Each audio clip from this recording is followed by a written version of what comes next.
আপনাদের কাছে অনুরোধ, আপনাদের যাদের সামর্থ্য আছে আমাকে একটু সহযোগিতা করুন।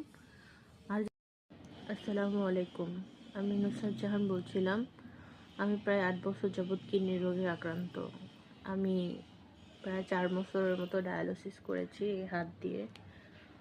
এখন যখন ডায়ালিসিস করতাম প্রতি সপ্তাহে আমার প্রায় 11,000 টাকার মতো যাইতো।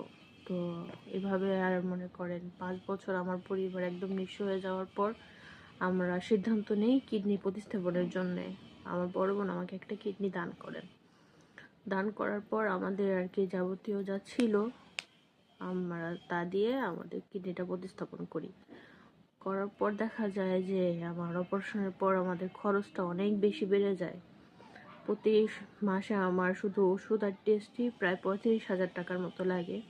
তখন কি হয়, আমি আর ওষুধগুলো ঠিক মতো চালাইতে পারি না। তখন শেষ হয়ে গিয়ে আমার এই নতুন কিডনিটাও রিজেকশনের দিক চলে গেছে।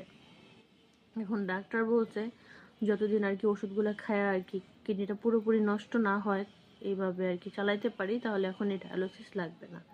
কিন্তু আমার পরিবারের আর কোনোভাবেই এটা আর কি সম্ভব হচ্ছে না যে আমার ডায়ালিসিস মানে ওষুধটা চালাবে। এখন এই অবস্থায় আমি আর কি আপনাদের কাছে অনুরোধ করতেছি, আপনাদের যাদের সামর্থ্য আমাকে একটু সহযোগিতা করুন। আমাকে শুধু ওষুধ খরচটা যেন আমি চালায় যেতে পারি। ডায়ালিসিস জীবন আমি 5 বছর কাটাইছি, যে এই হাত দিয়ে আমি ডায়ালিসিস করছি। আমার হাতটা দেখলে বুঝবেন হাতটার কোনো অস্তিত্ব নাই। ফুটা করতে করতে আমার হাতটা শেষ হয়ে গেছে। আমার ওই জীবনটা আর কি আমি এখন আর রিটার্ন যাইতে চাই না, কিন্তু কপাল খারাপ, আমার নতুন কিডনিটাও নষ্ট হয়ে গেছে।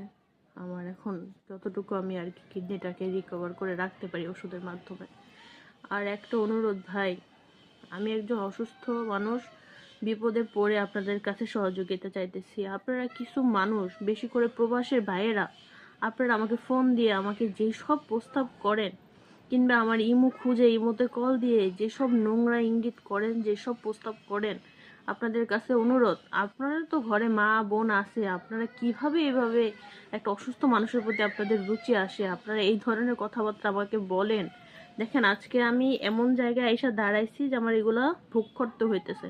আমি যদি মন থেকে আপনাদের অভিশাপ দিয়ে আপনারা একবার ভাবেন কি হবে।